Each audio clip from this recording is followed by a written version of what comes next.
Assalomu alaykum aziz teletomoshabinlar, Minbar Tok shousining yangi soni efirda. Bugun ham jiddiy mavzuda gaplashamiz. Attraksionlar va xavfsizlik. Farzandlarimizni qanday himoya qilishimiz mumkin? Bu mavzuda sizga javob berish maqsadida studiyamizga ekspertlar taklif etilgan. Assalomu alaykum, xush ko'rdik.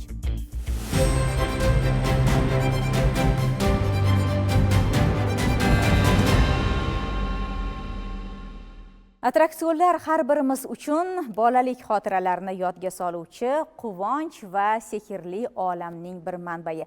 Ammo oddiy ko'z bilan qaraganda, oddiy bir uskunalar farzandlarimiz hayoti uchun qanchalar xavfsiz yoki xavfli. Bugun biz shular haqida gaplashamiz, chunki Jahon Sog'liqni saqlash tashkilotining ma'lumotlariga ko'ra, yilda juda ham ko'p sonli bolalarning hayoti aynan attraksionlar tufayli jiddiy xavf ostida qolyapti. Bularning esa oldini olish mumkin.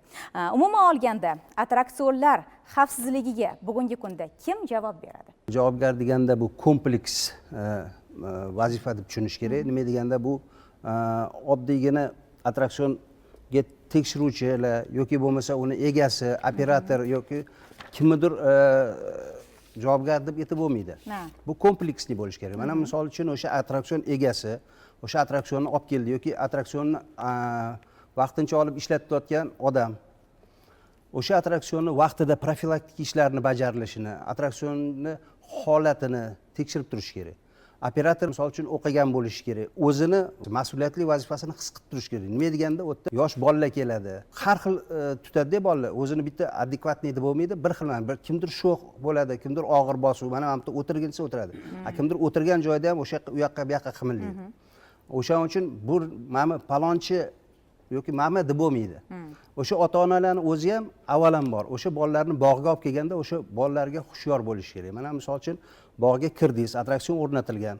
O'sha attraksionni kiraverishida tablitsa qo'yilgan bo'ladi. Yoshi, og'irligi, bo'yi, o'sha attraksionni insonni hayotiga, sog'lig'iga biomexanik ta'siri, misol uchun o'sha olib kelingan bolaning qanaqadir sog'lig'ida nuqsoni bo'lishi mumkin. O'sha bola o'sha attraksionga tushishga to'g'ri keladimi yo'qmi, o'shani bilish kerak. Oldin bitta ruxsatnoma butun bog'ga berilgan bo'lsa, hozir har bitta attraksionga bittadan ruxsatnoma beradi. O'tda QR kod deyiladi, o'sha kodi bo'ladi. O'sha kodini nima qilsa, telefonda oxirgi marta qachon tekshirilgan, sanasi, kuni, yili, keyingi tekshiruv davri qachon bo'ladi, o'sha yozilgan bo'ladi. O'zi muddat qancha bo'lishi kerak? Har bittasi uchun individualmi yoki standartlar bormi? Mana misol uchun yopiq binolarning ichidagida bir yilda bir marta. Yaqinda Navro'z bayrami boshlanadi. Agar havo yaxshi bo'lsa, keyingi yil Navro'zgacha ham ishlash mumkin. Lekin ma'lum vaqtga borib attraksion to'xtab qolsa, 2 oy ishlamagandan keyin, misol uchun o'tda quyosh bizada kuchli, keyin elektr energiya simlarini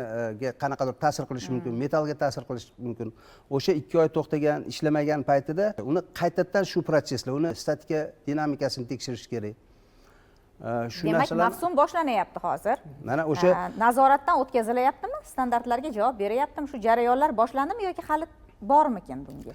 Shu paytgacha ruxsatnoma olib attraksionlarni tayyor qilib qo'ygan, shaybo qilib qo'ygan bog'lar ham bor. Mana bodo siz keldingiz, bog'ga kelganingizda qanaqadir attraksionda qanaqadir nuqson ko'rdingiz yoki bolalarga siz farzandingizga nisbatan qo'pol muomalada bo'lyapti yoki bo'lmasa attraksionni qanaqadir tekis ishlayapti sizni nazaringizda. O'shamizda attraksion nazorat degan elektron platforma, ana o'sha elektron platformaga kirib o'zingizni mulohazangizni aytishingiz kerak. Bunda bizda eskidan shunaqa odat bo'lib qolganki, biz kimnidir kamchiligini aytsak, xuddi biz uni sotib berayotgandek qanaqadir tuyuladi. Eskidan hammamiz qonimizga singib ketganda, bundan qochib bo'lmaydi. O'sha narsalarni bizga xabar qilinsa, biz o'sha platformaga kirib vaqti bilan qarab turiladi endi, kelib tushgandan keyin. Ana o'sha kamchiliklarni borib ko'rib, bartaraf qilib, o'shani oqibatida inson hayotiga, sog'lig'iga yoki atrof muhitga katta ziyon keltirishi mumkin bo'lgan sharoit bo'lsa, ana o'shalarni borib biz biznes ombudsmaniga xabar qilish usuli bilan tekshirishga borishimiz mumkin. Juda ham yaxshi masalani ko'tardingizda hozir. Har bitta shu attraksionga kirishdan avval shu yoshi, vazni qaysidir ma'noda belgilanadi. Taqdimnoma bor, ma'lumotnoma kiritilgan degan fikrlar bo'ldi. Biz doimiy ravishda ko'p boramiz, albatta. Farzandlar bilan borganimizda hech qachon yoshiga vazniga qaralmagan va hech qaysi ona yoki ota o'sha QR kodlardan foydalanganligini shaxsan o'zim ko'rmaganman. Balki kimdir qilishi mumkin, lekin biz ko'rgan odamlarning orasida unday bo'lmagan va aynan attraksionlarni nimagadir voyaga yetmagan shaxslar boshqarayotganligini ko'rganmizda. Umuman olganda operatorlar qayerda o'rgatiladi, o'qitiladi voyaga fikringiz va haqiqatda o'qitiladimi degan savollar ham borda. Ularga nimalar o'rgatiladi? Albatta o'qitiladi. Birinchi tibbiy yordam, ikkinchisi favqulodda vaziyatlarda beriladigan yordam, uchinchisi mehnat muhofazasi, to'rtinchisi elektrdan foydalanish. Misol uchun o'sha qisqa tutashuv bo'lganda, qanaqadir holat kelib chiqqanda o'shalardan foydalanish bilish kerak. Beshinchisi o'sha attraksionni har kungi ertalab kelganida operator xodim attraksiondan aylanib chiqish kerak, ko'zdan kechirish kerak. Qayerdadir bolti bo'shab ketishi mumkin. Nima deganda u attraksionlar tekis ishlamaydi, vibratsiyada ishlaydigani bor, boshqa kontr gaykalar bo'shab ketgan bo'lishi mumkin yoki svarkasida qayerdadir ko'chish bo'lishi mumkin. O'sha kamchiliklarni daftarga yozadi. O'shandan keyin attraksionni ruxsat beruvchi shaxs, javobgar shaxs keladi, o'shalarni ko'radi. Ko'rgandan keyin kamchiliklarni bartaraf qilishi mexanikka yuklaydi. Mexanik o'shani bartaraf qilgandan keyin jurnalga kirgizadi, yozuv kirgizadi. Ana undan keyin hammasi joyida bo'lgandan keyin ruxsat berilishi kerak. Mana shu tartibda ishlash kerak. Agar unday bo'lmasa-chi, biz aytayotgandek voyaga yetmagan shaxslar, yoshlar asosan boshqaradi. Aynan yozda boramiz va yozgi ta'til bo'ldi, maktab o'quvchilari ham attraksionlarni boshqarayotganini bilamizda. Ular nafaqat birovni hayotiga, balki o'zini ham hayotini xavfsizligiga javob bera olmaydigan shaxslar, bolalar. Haqiqatda buni biz ham ko'rganmiz, menimcha sizlar ham ko'rgansizlar yoki fikrim noto'g'rimi? Mehnat qonunchiligi bo'yicha ham bu to'g'ri kelmaydigan holat, ya'ni 18 yoshdan yuqori bo'lish kerak, mehnatga loyiqatli bo'lish kerak. O'quvchi bolalarda attraksion operatorligiga qo'yilmaydi. Qachonki ular 18 yoshga to'lganda, mustaqil shaxs bo'lganda, tegishli kurslarda o'quvdan o'tadi. Hali yuqorida ekspertimiz ta'kidlagandek, o'qishlar o'tgandan keyin bog' ma'muriyati tarafidan unga mehnat daftarchasi, mehnat shartnomasi asosida ishga olinadi. O'qitilgani haqida sertifikat ham beriladi. Guvohnoma beriladi. Sanoat vaziyati va yadro xavfsizligi qo'mitasi tomonidan aynan attraksionlar yo'nalishi bo'yicha beriladi. Boshqa yo'nalishlar bo'yicha favqulodda vaziyatlar vazirligi yoki sog'liqni saqlash, mana birinchi tez yordam, ular alohida bo'ladi. Mana shu masala ko'nikmalari bor bo'lgan shaxslarga operatorlik vazifasi topshiriladi. Buni bog' ma'muriyati ham kuzatib boradi. Buni kuzatish mumkin bo'ladi, aytaylik shu foydalanuvchilar, siz yoki biz oddiy fuqarolar borganda so'rash huquqiga egamiz. Sertifikatni so'ray olamiz. Buyrug'ing bormi?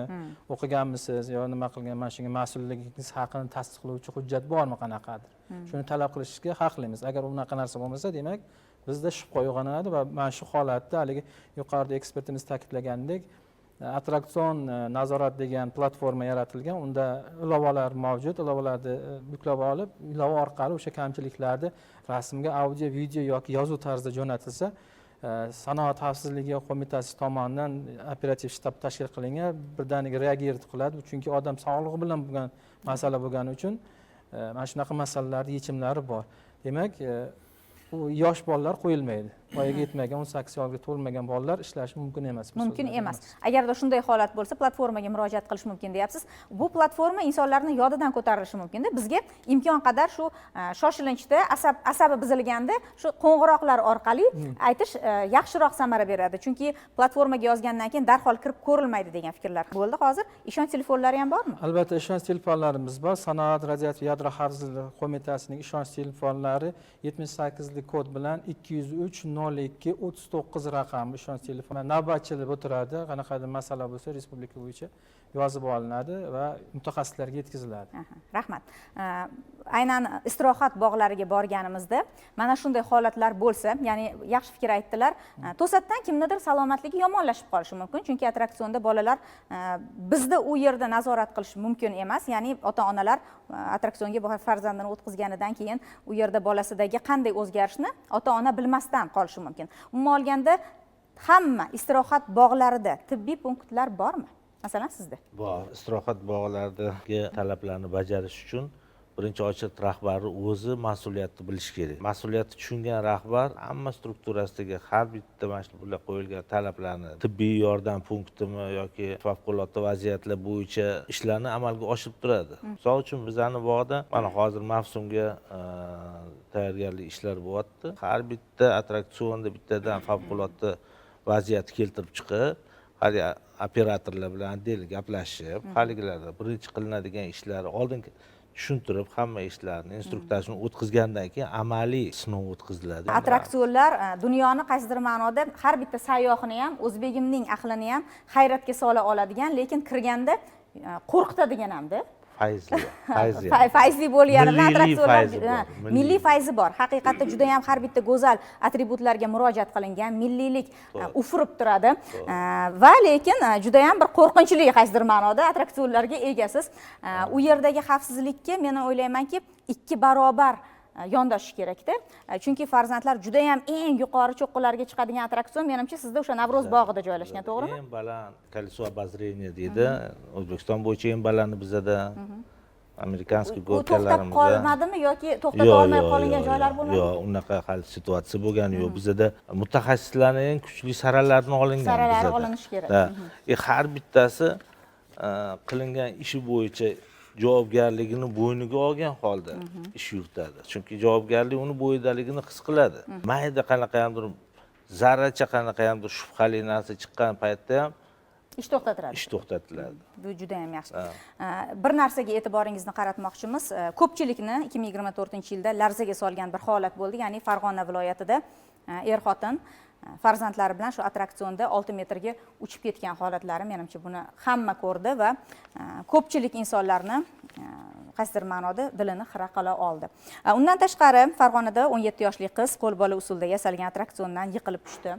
2023-yilda esa Namangan shahridagi attraksionda 12 yoshli maktab o'quvchisi jarohat olishi tufayli ming afsuski halok bo'ldi. Ko'plab misollarni keltirish mumkin. Bir lavhaga e'tiboringizni qaratamiz. Hammani monitorga yuzlanishlarini iltimos qilamiz. Ana undan so'ng fikrlarda davom etamiz. Marhamat.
Pasaydi. Ha. Bunday holatlar to'g'ri, bu tasvirlar birozgina avvalroq olingan, lekin bu O'zbekistonda bo'lgan vaziyatlarda. qanday fikr beramiz? Bunday holatlar bo'lmasligi uchun yana nimalar qilish kerak? Chunki bugungi kunda ijtimoiy tarmoqlar orqali ko'p mulohazalar, ko'p fikrlar aynan attraksion borasidagi mana hozir o'zim aytib o'tgan fikrlar ham bejiz emas. Biz bilganlarimiz, balki bilmaganlarimiz ham bordir. Haqiqatda yangi attraksionlar O'zbekistonga kirib kelishi bilan bog'liqmi bu narsa yoki avval ham bo'lardi, ijtimoiy tarmoq faollashib ketgandan keyin biz endi bilayapmizmi? Qaysi biri to'g'ri? Bilasizmi, men bu ko'rsatuvga tayyorlab kelishdan oldin bir hujjatlarni, ma'lumotlarni o'rganish natijasi bir ma'lumotga duch keldim. Dunyo bo'yicha so'nggi yillarda mana shu attraksionlar strukturasi rivojlanib borish natijasida ekstremallikka bo'lgan xohishlar, mayllar ortib borayotgan ekan. Ayniqsa bu yoshlar o'rtasida 15 yoshdan 30 yoshgacha deb belgilagan mutaxassislar ekstremal attraksionlar orqali adrenalin olish uchun, o'zini mayllarini qondirish uchun ko'proq yoshlar mana shunga intilar ekan. Lavhalardagi ko'rsatilgan voqealar rivoji ham aynan shu yoshlar toifasiga to'g'ri kelgani uchun, ular ham shu adrenalin olish uchun aynan mana shunaqa ekstremali kuchli bo'lgan, xavfi juda yuqori bo'lgan, endi xavf nuqtai nazardan xavfi yuqori bo'lgan attraksionlarga chiqishgan. Bu yerdagi holatda attraksion to'xtatmasligi aynan o'sha o'qimaganligi yoki yosh bola boshqaryapti. Yosh bola favqulodda vaziyatlarda qanday harakat qilishini hali ekspertlarimiz yuqorida aytdi. Attraksiondan foydalanayotgan yoki uni ishlatayotgan operator 5 ta yo'nalishda o'qish kerak. Shulardan biri shu elektr energiya bilan to'g'ri foydalanish. Agar mana hozir yuqorida bular qayerda knopkasini qanaqa bosishni bilmay dovdirab qoldi. Bundan tashqari bundan ham oddiy batutlarda ham bordi bunaqa masalalar, elektr nimasini vaqtida o'chirish yoki yoqish, ekstrem vaziyatlarda qanday tutish kerak o'zini. To'g'ri, bu yerda hozir hech kimga jabr yetmagan bo'lishi mumkin, lekin odamlarni vahimaga tushmasligi kerak. Vahimaga keltiradigan paytda odamlar qanaqa boshni ham o'rgatib boradi. Mana ekspertimiz yolg'on gapirishga yo'l qo'ymaydi, o'sha o'rgatadigan payti vahima ko'tarilgan payti odamlarni boshqara bilishi kerak. Ongini ham o'sha operator qaysi misoldaki mana shunday odamlar noto'g'ri harakatlar qilmasligi kerak. Jon achchig'ida avvaliga kachelada yoki attraksionda bolasi uchadigan bo'lsa, ota-ona bolasiga o'zini urmash kerak. Xavotir olmang, hammasi nazorat ostida. Biz hozir buni bartaraf qilamiz degan. Buning uchun bilish kerak-da, biz ishonib topshira olishimiz kerak-da. Xuddi shunday, haligi yuqoridagi fikrlar bu xavfsizlik uchun nafaqat bitta operator yoki sanoat xavfsizligi muassasasi yoki tashkilot butun mana shu kompleksiz ham jamoa, ota kim foydalanadigan bo'lsa, kim nazorat qiladi, hamma birdek mas'ul bo'lib qilish kerak. Buning ekstremalda yoki adrenalinni olishda ham o'ziga yarasha talablari bor, qiymatlari bor. Ular qiymati shu jon bilan, sog'liq bilan bog'liq bo'lgani uchun alohida e'tibor berishimiz kerak bo'lgan masala deb hisoblaymiz. Chiroyli fikrni ta'kidladingiz. Umuman olganda biz haqiqatda istirohat bog'lariga dam olish uchun boramiz, madaniy hordiq olish uchun boramiz. Kimdir madaniy hordiqni chiroyli, yaxshi suhbatdosh bilan bir piyola choydan ola oladi, kimdir esa shu adrenalin kerak. Yoshlik bu o'zi jo'shqinlikda. Jo'shqin bo'lgandan keyin uni xotirjamlik bilan uni xursand qila olmaysiz. Haqiqatda taklif qilinayotgan attraksionlar ham aynan zamonasiga yarasha. To'g'rimi? O'sha xavfsizlikni, adrenalinni kuchaytiradigan moslamalar taqdim etilyaptimi? U ishlash kerak-da. Bo'lmasa bu shuncha texnikani olib kelgandan keyin nima naf? Chiroyli texnika xarid qilinib olib kelindimi?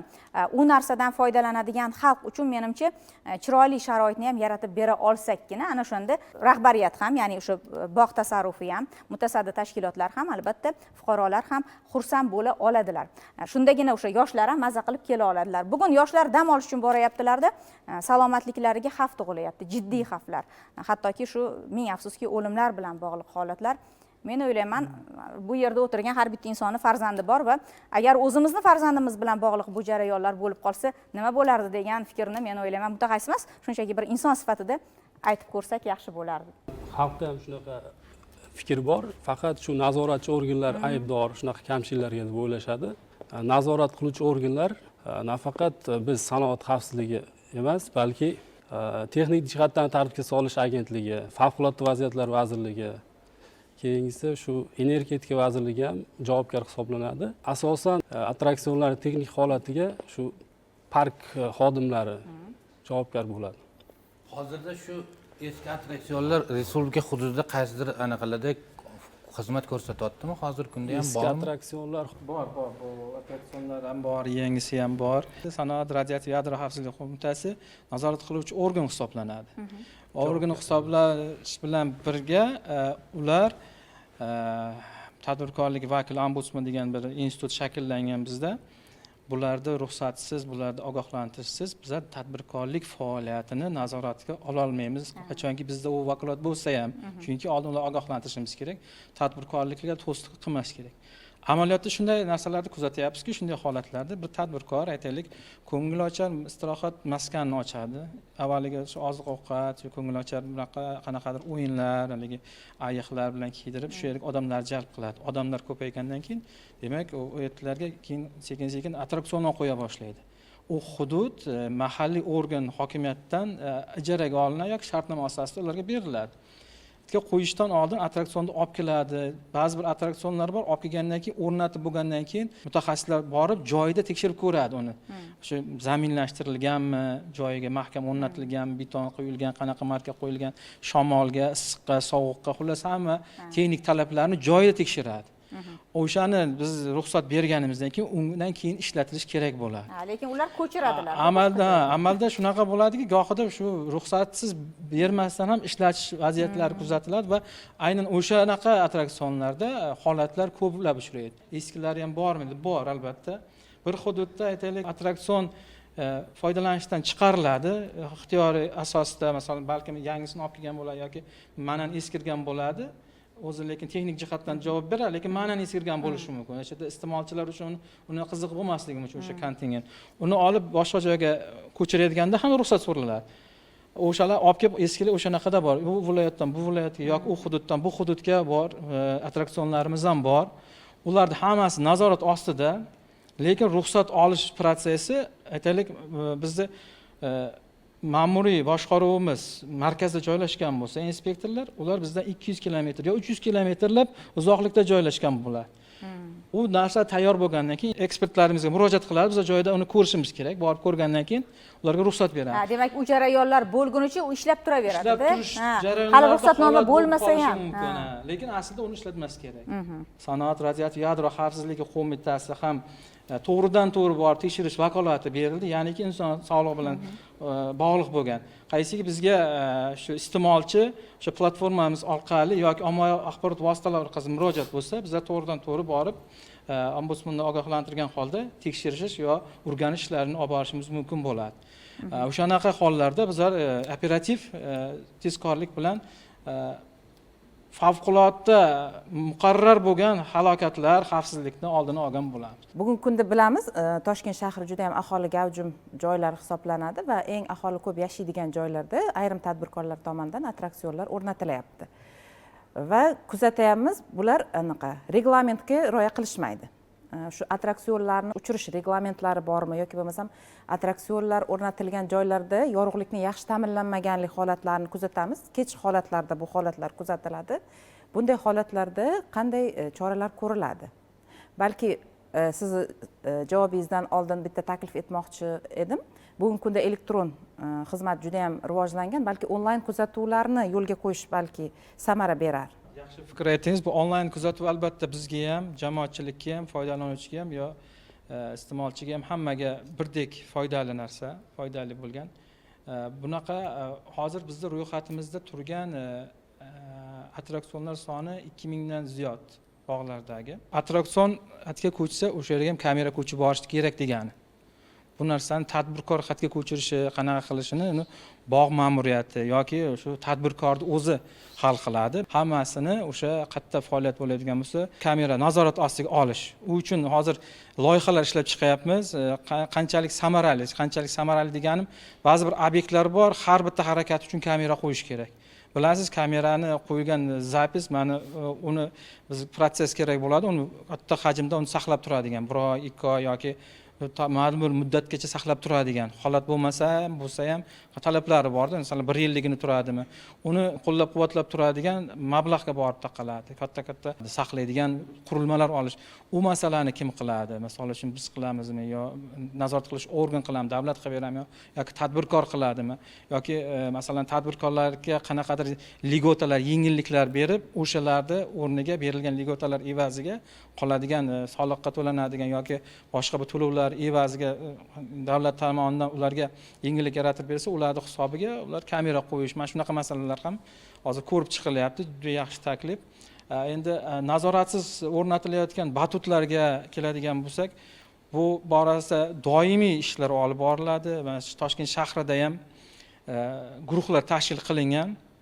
Mavsum oldida bizga asosan o'sha hududlardagi o'sha qo'ymoqchi bo'lgan vakillar, mahalla fuqarolar yig'ini raislari tomonidan murojaatlar bo'ladi. O'sha yerga borib xodimlar tushuntirib beriladi. Qanaqa tartibda batutni o'rnatish kerak, unga texnik talablar qanaqa bo'ladi. Xuddi shunday ular hududiy elektr tarmoqlariga murojaat qiladi. Qaysi holatda ulash mumkin, qanaqa qilib ulash mumkin. Bu batutlarga atmosferada havo beriladi, issiqligi 40-50 gradus tashkil qiladi. Ichidagi issiqlik o'sha bilan u turadi. Doimiy davleniya bilan turadi, nasos ishlab turadi. Keyin balandliklari har xil, deylik bir xilniki 3 metr, eng baland bir xilniki 5 metr. O'sha balandligiga qarab atrofi perimetr bilan o'ralgan bo'lishi kerak. Mabodoga qaltis harakat qilib yosh bolalar tepadan deylik yiqilgudek bo'lsa, o'sha zonaga tushish kerak bo'lgan joy bor. Uni yoniga mashina olib kelib qo'yish yoki qanaqa daraxt, shox-shaba bo'lishi yo beton bo'lishi mumkin bo'lmagan taraflari bor yoki elektr energiyasi simib o'tgan bo'lishi kerak emas.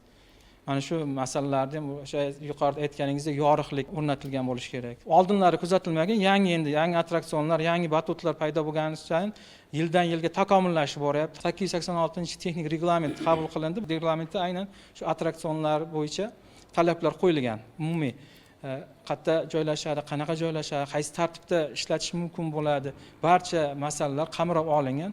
Endilikda mana platformamiz ham to'liq ishga tushadi 2025da. Hozir platformamizning rasmga, videoga yo nazoratga olib tashlasa, biz unga tezlikda reagirovать qilib bartaraf etish masalasi qo'yilgan. Endi keyinchalik maligi QR kod hali boshlovchimiz yuqorida aytdi, QR kodni hali ko'rganim yo'q dedi. O'sha QR kod masalasini ham biz qarorda majburiy kirityapmiz. Ya'niki bundan buyog'i endilikda har bitta attraksion oldida peshtaxta bo'ladi. U peshtaxtada pasportda usaladi. Qachon ishlab chiqarilgan, kim ishlab chiqarilgan, oxirgi marta qachon nimadan sinovdan o'tgan, tugashi qachon, nazoratchisi kim, ular bilan barcha ma'lumot ustida bo'ladi. Ilova yuklab olinadi. Ilovadan ko'rib, manzili aniq bo'lgandan keyin o'sha hududni belgilab osongina yuboriladi. Kamchilik bo'lsa, kamchiliklarning kategoriyasini bo'lib chiqqan. Masalan uchun svarkasidan nima, payvand joyidan singani, tros tortilib qolgani, o'tirg'ichi buzilgani, elektriya bilan yoritilmagani, unga yaqin parametrlari bor, mezonlari bor. Xavfsizlikka, odam inson sog'ligiga ta'sir qiladi. O'shalarni belgilab jo'natiladi. Mana bizda ichki ishlar yoki masalan transport, yo'l transport hodisalarining statistik ma'lumotlari yuritiladi jamiyatimizda. Sizlarda ham o'sha attraksionlarda bo'layotgan haligi yomon holatlarning statistik ma'lumotlari yuritiladimi, yo'qmi? Yuritiladi. Biz o'sha 2019-yil mart oyidan tashkil topgan bo'lsak, o'shandan beri bo'lgan baxtsiz hodisalarning hammasini yozib boramiz. 2019-yil 20-iyunda bo'lgan edi birinchi baxtsiz hodisa Jizzaxda. O'shandan beri keyin 2019da bo'ldi, keyin 2020da bitta bo'ldi. 21-22-yilda baxtsiz hodisalar bo'lmadi. Mana 23-24da biroz ko'paydi. Ko'pchilik insonlar aynan sizga murojaat qilish kerakligini va o'sha manzillar, ishonch telefonlari yoki platformalar mavjud ekanligini bilmasdi. Umuman olganda insonlar istirohat bog'lariga borganda noxush holatlar bo'lganida istirohat bog'ini rahbariga kirib arz qilishni men o'ylaymanki afzal ko'radilar va haqiqatda bunday imkoniyat bormi? Istirohat bog'ini rahbariyati yoki bir tegishli shaxslar u yerda ko'pincha kechki payt insonlar shu dam olish uchun borishadi, issiq kunlarda bo'ladimi? Kimgadir murojaat qilsa ham bo'ladimi?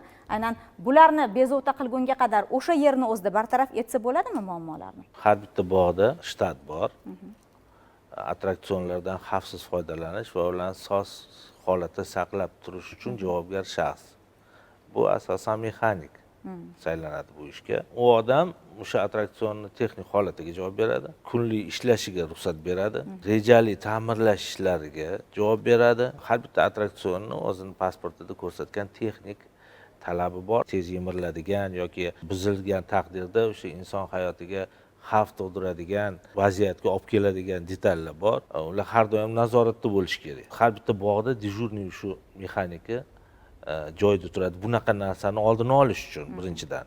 Ikkinchidan javobgar shaxs favqulodda vaziyatlarga tayyor turadigan javobgar shaxs bo'lishi kerak. Buni har bitta o'sha attraksionlarni mana pasporti bor deb aytayotdilar mutaxassis.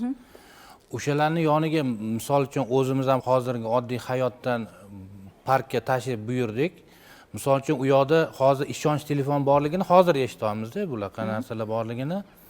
O'sha qisqa raqamli ishonch telefonlari qilib, o'sha attraksionni yoniga yopishtirib qo'ysa, jamoatchilik nazorati yana kuchayardi-da bu faoliyatda. Chunki mavsum boshlandi. Bu ommaga yana ko'proq mana shunaqa jamoat nazorati kuchaysa, ommada yana ko'proq bularga ma'lumot yetib borish oson bo'lardi-da. Chunki qisqa raqamli ishonch telefonlari bo'lsa, hammani yodida qoladiki, misol uchun 1198 nechidir nomerlar bo'lsa, 4 ta raqam deyapsiz-da. Insonlarni xotirasida yaxshi qolib, tezroq ma'lumot, misol uchun har bittamiz borganda platformani yuklab, unga kirib ma'lumot jo'natish, misol uchun ancha vaqt talab qiladi-da. O'shanga taklif bor edi. Bu o'sha qisqa raqamli ishonch telefonlarini qo'ysa, bularga ham o'sha bog' rahbariga ham, o'sha nazorat qiluvchi organlarga ham tezroq ma'lumot yetib borishi oson bo'ladi. Chunki sizlarda 24 soat dispetcherlik, o'sha navbatchilik qismlari tashkil qilingan.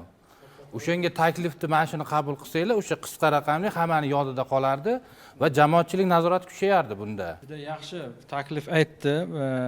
Taklif biroz bizni fikrimizni o'qigandek oldinroq bu harakat boshlangan tashkilot tomonidan. Hozir siz aytgan o'sha qisqa raqamlar har bitta bog' bilsangiz, joylashuv, attraksion hammasi har xil lokatsiyada, har xil joylashuv bor. Hozir barcha o'sha O'zbekiston Respublikasi istirohat madaniyat bog'larida siz aytgan joylarni rasmga olib o'rganyapti mutaxassislar. Biz 4 xil variant tayyorlayapmiz o'shanga, shu haligi ishonch telefon qanaqa holat turishi, aytaylik, ba'zi bir xillariga bannerlar kerak bo'ladi, ba'zi bir xillariga temirga yozuvlar qilish kerak bo'ladi. U bir oyda yoki bir kunda o'chib ketadigan bo'lmasligi kerak. Qanaqadir uni himoyalangan bo'lishi kerak. O'sha ham bir vaqtda o'zida himoyalangan bo'lishi kerak. Quyoshdan, issiqdan, sovuqdan o'sha beradigan ma'lumot. Ham ko'pchilik odamlar ko'radigan joyda bo'lishi kerak. To'ppa-to'g'ri. Biz o'rganishlar natijasi shunaqa joylar bizga taklif qilyapti. Asosan kiraverish joyi, darvozalar joyida, ularda endi managi ko'rish yaxshi, ko'rish birinchi kirgan joyda. Lekin uni himoyalan qilmaslik. O'shani hozir o'ylab ko'ryapmiz, balki qanaqadir kirishimizni shunaqa yo'naltiramizki, o'sha yerda ular tablolar tursin, ishonch telefonda. O'sha ustida ishlayapmiz. Taklifingiz albatta inobatga olinadi. Bu ham bizga yana bir turtki bo'ladi, jadallashtirish, tezlashtirish uchun. Rahmat. To'xtalmoqchiman. Attraksiondan foydalanish madaniyatini balki joriy qilish kerakdir. Ayrim hollarda yosh bolalarni attraksionga bolalar chiqarishadi, ota-onalar chiqish mumkin emas va uni ota-onalar tasvirga olishga boshlashadi, telefon tasvirga olishni boshlashadi va o'z-o'zidan farzandini chalg'itadi. Balki xavf-xatari yuqori bo'lgan attraksionlarda o'sha video tasvirlarga olish, o'sha attraksiondan foydalanayotgan foydalanuvchilarni chalg'itmaslik holatlarini ko'rsatadigan afishalarmi, qanaqadir belgilarmi qo'yish kerak degan taklifi ham bor. Va mana yosh bolalar attraksionda uchayapti, ota-ona uni tasvirga olyapti. Har tomonlama. Lekin mana shu jarayonlar ham hozirgiga o'xshab, mana qarang, baxtsiz hodisalarni tezroq tarqalishiga, bizni ogohlikka chaqirishga ham qaysidir ma'noda da'vat bo'lyapti. U ham da'vat bo'ladi, lekin u attraksionda uchayotgan odam diqqatini attraksionda mustahkam o'tirishga emas, ota-onasini chaqiriga ham qarashi mumkin-da. Bu endi ommaviy axborot nima deydi, tashqarida turgan kuzatuvchilar tomonidan tasvirga olingan. Men bu yerda 14-15 yoshli farzandlar attraksionda foydalanayotgan bo'lsa, demak, attraksionda o'tiradigan odamni o'zi olyapti, olmoqchi deyapsizmi? Yo'q, yosh bolali, mana 3 yosh, 4 yosh bo'lgan bola o'zini, masalan, muvozanatini o'sha video tasvirga qarayman deb yo'qotib qo'yish ham mumkin. Bu holatlarda ham balki ota-onalarni ogohlikka chalg'ituvchi qanaqadir eslatmalarni ham aytib o'tish yoki bo'lmasam o'sha rasmlarda belgilab qo'yish kerakmi deyman nazarimda. Operatorlar tomonidan bular har kuni ertalab operatorlar attraksion oldiga ishga chiqishdan oldin bularga haligi instruktaj deyiladi, instruktaj o'tiladi. Kelayotgan shu iste'molchiga, o'sha foydalanuvchiga demak bir qator eslatib o'tadi. Ana tasmalar taqinglar, balandlikka ko'tarilganda tasmani yechib yubormanglar yoki ortiqcha harakatlar qilmanglar. Mana shunaqa narsa aytganingizdek o'sha madaniyat. Ba'zi holatlarga ko'p duch kelamiz. Asosan kelib chiqadigan xavflarning aksariyati deylik o'shanga borib taqaladi. Ya'niki oilada yoshi tafovuti katta, kichik, katta yoshdagilar bo'ladi. Bir borganda hammasi birga boradi. Kichkinasini olib kattasini uyda qoldirmaydi. Xalqda hammasi borganda ota-onalar farzandlari birovariga ikkita yo uchta bolasini olib boradi. Ba'zan yoshi 12 da, bittasiniki 3 da, bittasiniki 7 da. Haligi normalar qo'yilgan. 7 yoshli ukasi kirgan joyga akasini ham kirgizishga harakat qiladi. Ota-onalar o'zi yo qo'yib yuborgin deydi, yoshini yashirishga harakat qiladi. Endi damog'ani kiygan odam bu ham damog'isi kelsin. Yoki teskarisi, yoshi katta bolalar uchun o'zini tutib olgan, tetikroq bo'lgan, harakatlari jismonan baquvvatroq bo'lgan harakatlar qila oladiganlar uchun 7 yoshar bola, 12 yoshar mo'ljallangan bolalarni attraksionlariga uchgisi keladi. Bu paytda siz hali aytgandek nima operator eslatib turadi, mumkin emasligini eslatadi va javobgarlik ota-onasida bo'lishini, bu operatorlarning javobgarligi borligini qo'yib yuborsa qat'iy eslatib turadi. Hali aytganingizdek haqiqatan madaniyat bu har bitta sohada bo'lgani kabi attraksionlardan foydalanish madaniyatini ham shakllantirib borishimiz kerak. Biz hali targ'ibot, tashviqot orqali, mana shunday minbar kabi ko'rsatuvlar orqali mahallalarda shu o'rnatilgan odam gavjum bo'lgan joylarda yoki attraksionlarga bevosita borib xodimlarimiz bilan o'tishimiz, targ'ibot ishlarini borishimiz kerak bo'ladi. Mavsum boshlanganda yana bitta muammolardan bittasi bizda navbatda kutish aytganlaridek madaniyati rivojlanmagan, o'z-o'zidan o'sha qo'yilgan tablolarni o'qishning imkoniyati bo'lmaydi. O'qimaysiz. Bo'yi, yoshi, so'rashga ulgurmay qoladi. Mani bolamni birinchi kiritib yuboring yoki mani shu o'z o'rnida nima muammo yuzaga keladi bilsangiz, bizada karantindan keyin xavfsizlik masalasi, o'sha attraksiondan foydalanishda gigiyenik qoidalar. Ya'ni biz hozir faqat texnik tomonlarini ko'rib chiqyapmiz, inson hayotiga ta'sir ko'rsatishini. Lekin mavsum boshlanishi bilan o'z-o'zidan gigiyenik muammolar ko'payib ketadi. Ya'ni shunaqa holatlar bo'ladiki, o'sha attraksionni men o'zim ham bir necha marotaba guvohi bo'lganman. Kechki payt ketganda qanaqa holatda bo'lsa, uni na gigiyenik tomonlama ko'rishadi, kunduz kuni yana ochilish kerak bo'lgan paytda yana shu holatida ochib, shu holatida yana ishga tushiriladi, ya'ni tozalanmaydi. Bu o'z-o'zidan mana qanchadir infeksiyalar, bolalar chunki immunitet juda ham past bo'ladi. Hozir ayni mavsum boshlanishi, bahor payti va o'z-o'zidan qanaqadir kasalliklarni yuqtirib olish ehtimoli juda ham katta. Hozir biz texnik nosozliklarni, kriteriyalarni juda ham ko'p gaplashishimiz mumkin, lekin asosan sog'likka e'tibor beriladigan gigiyenik talablarni kim nazorat qiladi? Masalan, ertalar hozir bizda texnikimiz bor, operatorimiz bor, sanitar vrachlar ham bormi demoqchi? Bor. Marhamat. To'g'ri. Bu единичный misol uchun qanaqadir attraksionda siz kirsangiz, 1,5 soat, 1 soat o'tirsangiz, kuniga 5 ta, 10 ta odam bo'lsa, minglab odam chiqadi.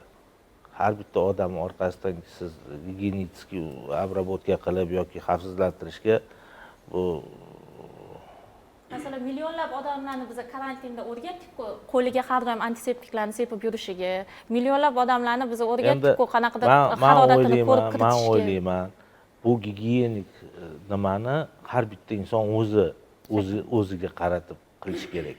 Chiqdi, siz mana biz ham boramiz, misol uchun ommaviy joylarga boramiz, oshga boramiz misol uchun.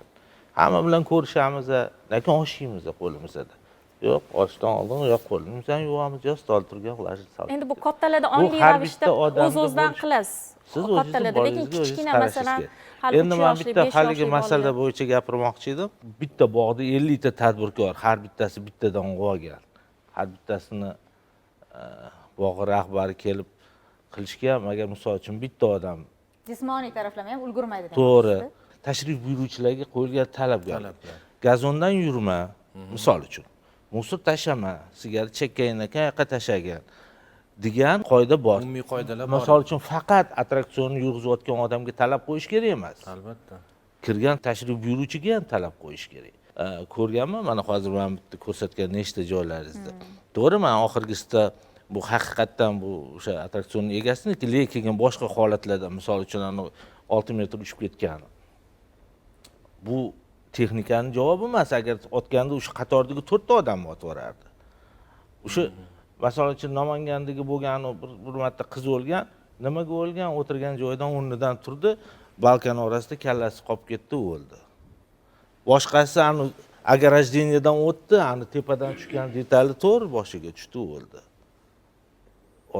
Tiqilinchda siz aytganingizdek men o'taman deb haligi joyga kirib ketyapti. O'sha madaniyatda ham, o'sha talabni ham bog' hududida qo'yish kerak. Shularda ham misol uchun o'sha paytlarda tadbirkordan javob olishdi, to есть javob berasan deb turishdi. Vaholanki o'sha tashrif buyuruvchining o'zida ayb. Turmagin o'rnidan, yechmagin remenni. Talab bormi? Bor. Xavflilik darajasi 1-daraja, 2-darajaga chiqqan kuchli attraksionlar bor. Uning uchun odamning psixikasi kuchli bo'lishi kerak. Hamma ham ko'tara olmaydi unaqa nagruzkani. Odamlar bilib turib chiqadi. Necha marta o'zimiz guvohi bo'ldi, trio odam tushyapti-da, aylanib bo'lgandan keyin tushgandan keyin o'lik bola tushyapti. Yuragi ko'tarmaydi. Yuragi ko'tarmaydi.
They'll catch you, honey.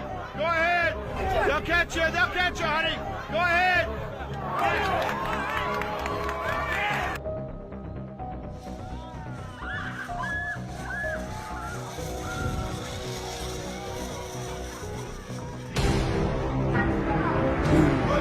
Who's got any money?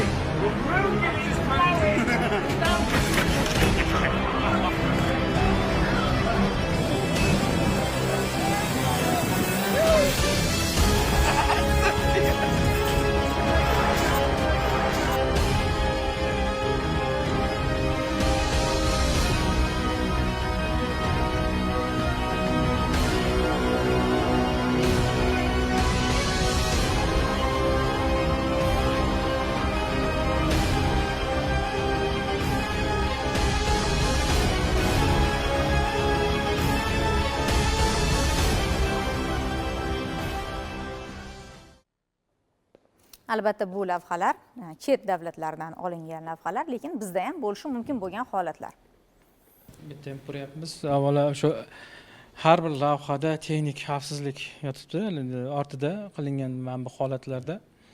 Kimdir haligi sog'lig'i ko'tarmagan chiqqan, unda bitta holat, bitta keys ko'rishimiz mumkin. Ikkinchisi, demak, o'rnidan turib ketyapti. Uchinchisi, tabiiy holat, bunday qush kelib urilyapti. Aksariyati odamlarning haligi yuqorida ekspertlarimiz aytgandek texnik talablarga teskari ishlar qilgan, o'tiradigan joyda turgishi, turmadigan joyda o'tirib olishi, xullas mana shunaqa teskari texnik talablarga teskari ish qilsa, aynan qanaqadir xavfsizlik holatlari kelib chiqyapti. Xavfli holatlar. Bunday masalalar, bunday ko'rinishdagi holatlar, keyslar bizda ham ba'zida uchrab turadi. Bu qaysiki Surxondaryoda bo'ldi. Bu qo'l bola yasalgan osma ko'prikdan bu ayol kishining tepadan yiqilib tushib ketishi. Hozir zipline degan bir odatga ommaviy tartibda kirib kelayotgan bir attraksion turlari kirib kelyapti. Bu o'sha tog'li hududlarimizda ekstremal nimani yaxshi ko'ruvchilar uchun hali yuqorida ko'rsatuvimizda yuqorida ta'kidlagandek odamlarga hujum bo'lib dam olishga boradigan madaniy istirohat bog'lari atrofida yoki ochiq joylarda, tog' hududlarda, tog' bag'ri va qiradirlarda zipline kabi uzoq masofaga o'sha nimada trosga osilib boruvchi uskunalar, qurilmalar haqida gap ketyapti. O'shalarda aynan ularda haligi to'xtab qolishi yoki ularda valagi har bitta texnika qurilmasini o'zini talablari borda. Qanchalik yuqorida ekspertlarimiz ta'kidladi, sinovlari bor. Yuklama berib o'tkazilgan sinovlar bor. Aytaylik, misol uchun ba'zi bir jihozlar borki, unga 1,5 barobar yuklama beradi. Aytaylik, o'sha osma ko'priklar, osmodor deylik, oddiy xalq tilida aytganda. O'sha o'tirg'ichiga aytaylik bir odam o'rtacha vazni 70 kilodan 120 kilogacha bo'ladigan bo'lsa, 200 kiloluk yuklama bilan uni o'sha yerda sinov muddatini o'chirish kerak. Uchirib ko'rish kerak bir necha marta. U qanchaga sinov bardosh bera oladi. U qaysiki o'zi troslar bo'ladi. Simlarini ham o'zi qalinligi nimasi bor, santimetri bor. 1lik, 2lik, 3lik shu raqamlarga qalinligiga qarab o'shanga yuklama beradi. Hali yuqorida aytdi, qaysiki arzon bo'lsa, o'shanga arzonchi mol tatimasdan o'shanga yopishib arzonroq tushadi, ertaroq tadbirkorlik boshlaydi, boshlasa, ana shunday haligi nimalar kelib chiqadi. Muammoli vaziyatlar kelib chiqadi. Muammoli vaziyat. Yaqinda mana yana Namanganda shunaqa Chodakda shu to'xtab qolishi oqibatida hech kim jarohat olmadi, lekin ijtimoiy tarmoqlar keng tarqaldi. Bu vaziyatda zudlik bilan hududiy boshqarmamiz reagiya qildi. Borib o'sha joyda sanoat xavfsizlik qo'mitasi, hududiy boshqarmasi, favqulodda vaziyatlar, sog'liqni saqlash, ichki ishlar barcha organlar borib birgalikda ombudsmanni ogohlantirishi o'sha maskanni yopishga majbur bo'lishdi. Nima sababdan shu viloyatlarda ko'p sodir bo'lyapti bu kabi holatlar? Shaharda deadline'li nimalar bor, ular standartli, o'sha ishlab chiqargan tashkilot zavodi aniq bo'lganlarni olib kiradi. Viloyatlar hududida o'sha aytganimizdek qo'l bola usulda ko'p foydalangani, keyin masofasi nostandart bo'ladi. Aytaylik 200 metrlik, 300 metrlik yoki 270 metrlik u boshda A nuqtadan B nuqtagacha ziplinedagi. Shunda normalar bor o'zi. 200 metrlik o'sha ziplinelar bo'ladi. 300 metrlik, 100 metrlik masofani uzoq qilish uzoqligiga qancha uzoqligiga qarab va qancha uzoqligiga qarab o'shancha mablag' ham oshib boradi. Uni aytaylik qo'pol aytganda tashvish ko'p. Buni impirtqi o'rnat, hattoki o'rnatishda ham o'zidan o'zi kelib ko'chada haligi svarkani yo payvandlashni bilgan odam kelib to'g'ridan-to'g'ri o'rnatib ketavermaydi uni. Uni ham maxsus o'qitilgan tashkilotlar bo'ladi. Shu vazifa bilan shug'ullanadigan xizmatlar bor. Attraksionlar o'rnatadigan tashkilotlar bor. Ularda payvandchilari o'qigan bo'ladi. Ular mas'uliyati, javobgarlik bo'yniga oladi. Aytaylik bitta uskunani mixini qoqsa, shunga 10 yil kafolat beramiz deydi. Svarka qilgan joyiga 10 yil kafolat deydi, 15 yil kafolat beramiz, bo'linmasligiga, sinmasligiga degan kafolat asosida ishlaydigan tashkilotlar bor. Ularga murojaat qilmaydi demoqchi. Ularga murojaat qiladi. Ular pul xizmati qimmatroq turadi. Shu nuqtai nazardan o'sha mahalliy ustalarni jalb qilgan holda o'xshatadi, u keyin nimasini ko'rsata boshlaydi. Keyin noto'g'ri foydalanish, hali bu hali yuqorida aytdik, attraksionlardan foydalanish madaniyati uncha shakllanmaganda. Shu madaniyat bo'lsa, odam borib so'raydi, og'ayni, buni qo'yibsan yaxshi, buni pasporti bormi? Buni nimasi bormi? Kim uchiradi o'zi? Qanaqa uchiradi? Nimada qiladi? Bu yerimizga remenni taqib, tasmani uchirsak, safsi o'rtada to'xtab qolmaydimi? Simi qanaqa, buni baquvvatmi? Unaqa narsalar so'ramaydi. Faqat shu o'zini maylini qondirib olsa bo'ldi, haligi adrenalinga bo'lgan ishtiyoqi qonsa bo'ldi. Shu qolgan ishi bilan bo'lmaydi. Sandan keyin men navbatim kelibdi, men o'tib olay, sen o'tmay tur, men mana shunaqa bilan xavfli holatlar kelib chiqyapti.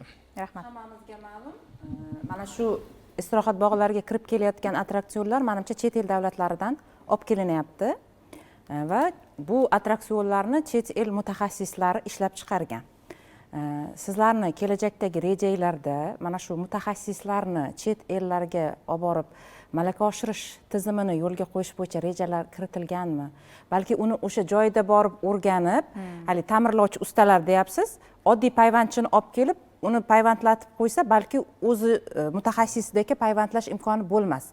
Balki mutaxassislar borib o'sha chet eldan olib kelingan attraksionlarni ta'mirlash yoki ishdan chiqish holatlariga texnik yordam ko'rsatish bo'yicha malakalarini oshirib kelsa, bu foydaliroqmi degan bir taklifni aytmoqchi edim. Attraksionni egasi attraksionni Kafolat beradi dedingiz. Attrak- Kafolat muddati o'tgandan keyin ham undan foydalanishyapti-da. Unga Attraksion- texnik xizmat ko'rsatadigan mutaxassislar kerak. Lekin bizda unaqa mutaxassislar hali oliy ta'lim muassasalarida yoki bo'lmasam qaysidir yo'nalishlarda o'qitilmayapti. Bunday hollarda qanday choralar ko'rishimiz kerak? Endi attraksion bu mexanizm.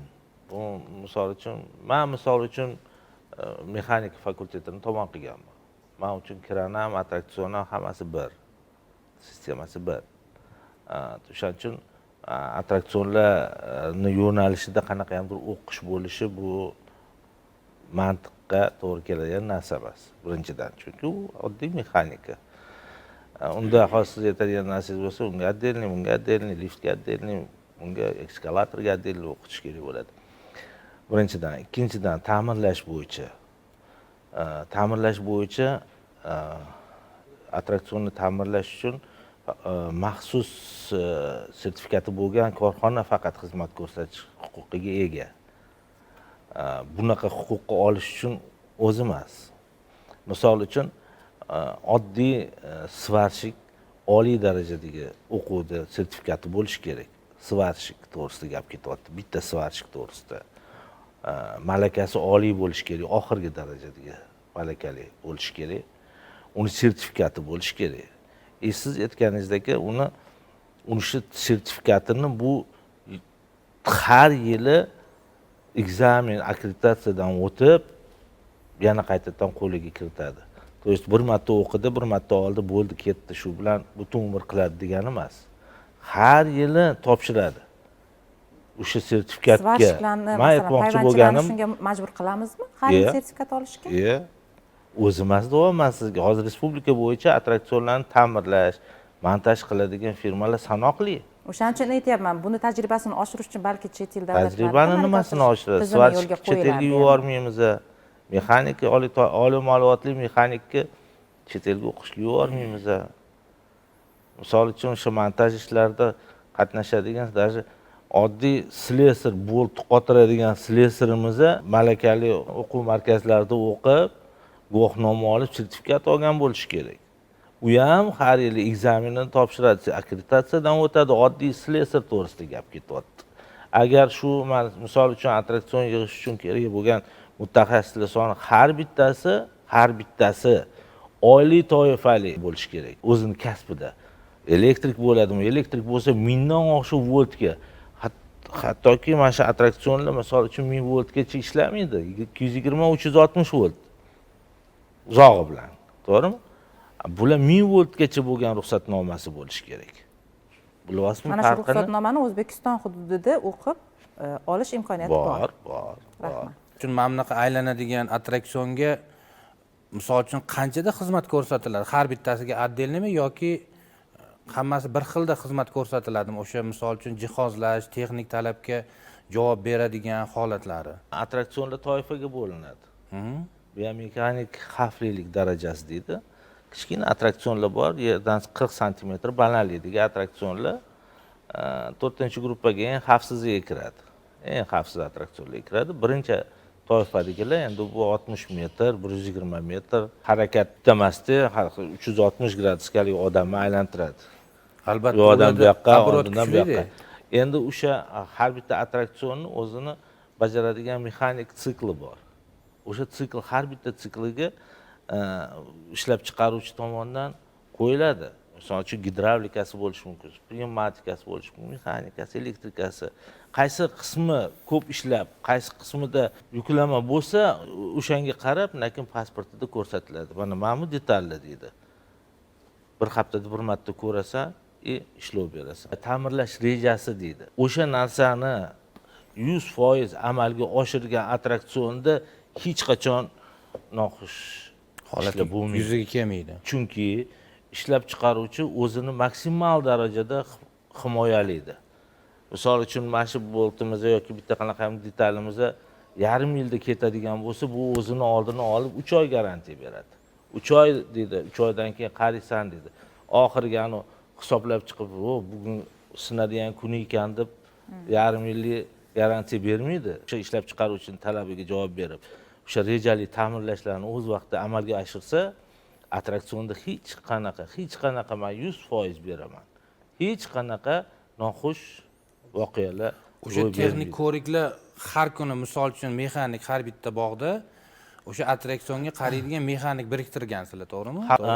Shaxs. O'shalar qancha? Misol uchun mana bir kun ish vaqti tugadi. Misol uchun ertalab 8 dan yoki 9 dan boshlanadigan bo'lsa, kech payt 11 gacha misol uchun bog' faoliyat yuritsa, o'sha 11 dan keyin yoki ertalab ish boshlashdan oldin yoki o'shani bir ko'zdan kechiradigan holatlar bo'ladimi yoki o'sha zavodni anaqasi bo'yicha ketadimi? Yo'q, uning uchun mana bizning bog'da o'zi normativ bo'yicha smenный jurnal degan narsa bor. Men o'sha xavfsizlik bo'yicha javobgar shaxs bo'lsam, siz operator bo'lsangiz, men ertalab kelaman, yoqinglar deyman, ishlataman, yog'iga o'taman, ovozini eshitaman. Sen ushab ko'raman, qizib ketmayaptimi, qanaqa hamdir holat. Oddiy holat. Bu ochib, buni razberatsiya qilib qaytadan yana yig'ib unaqa emas.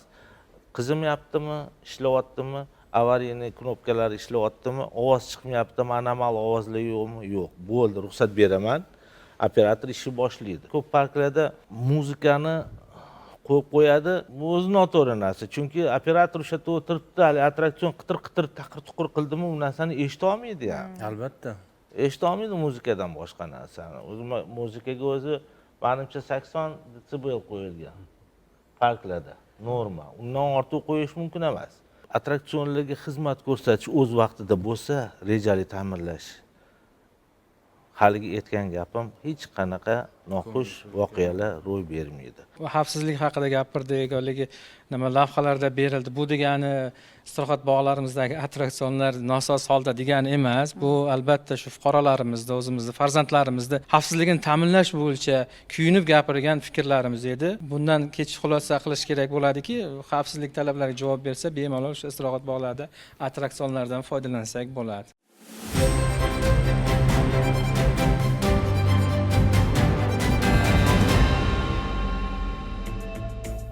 Aziz teletomoshabinlar, mavsum ochildi va bahor kelgandan so'ng biz oilamiz bilan, farzandlarimiz bilan albatta istirohat bog'lariga boramiz.